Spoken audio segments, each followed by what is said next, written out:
présentement sur le site du tri postal.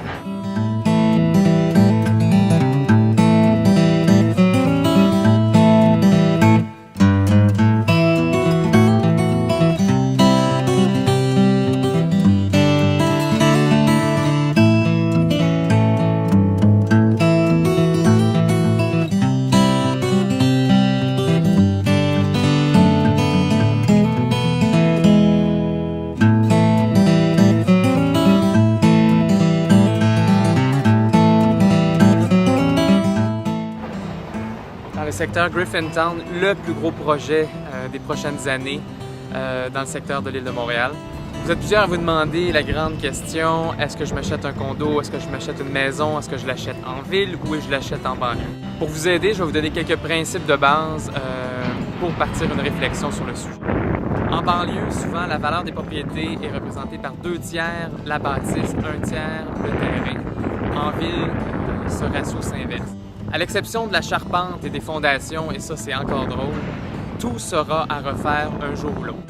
En banlieue, les acheteurs vont préférer acheter un terrain dans un champ nouvellement zoné résidentiel et construire du neuf pour souvent beaucoup moins cher que la rénovation d'un bâtiment existant. En banlieue, il n'y a pas vraiment de rareté de terrain versus Montréal. Justement, ces nouveaux quartiers résidentiels qui sont d'anciens champs agricoles, il y en a à perte de vue, donc les terrains risquent de nettement moins s'apprécier avec les années en banlieue versus la ville.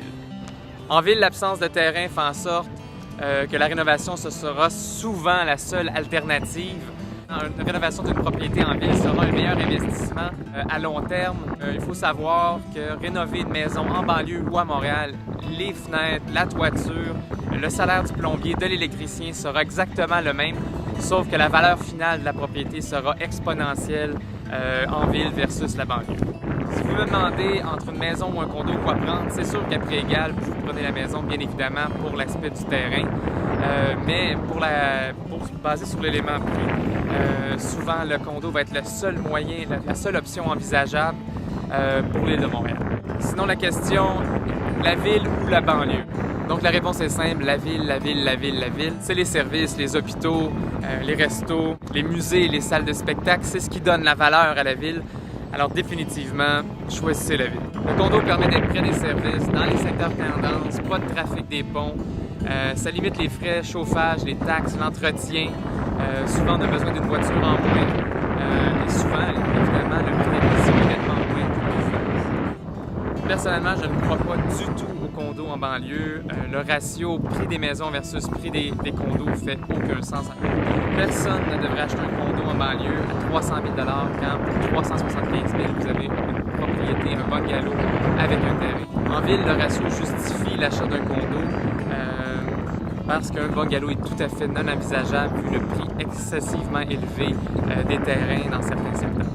On pourra en parler pendant des heures, mais tous mes arguments vont vous venir en ville, que ce soit pour un condo ou une maison. Si vous avez besoin d'aide pour choisir le meilleur quartier montréalais qui répond à vos besoins, n'hésitez pas à nous contacter. Mon nom est Patrice Groslot, courtier immobilier pour l'agence McGill Immobilier, spécialiste de la vente et mise en marché de projets de condos à Montréal. Visitez-nous au www.mcgillimmobilier.com.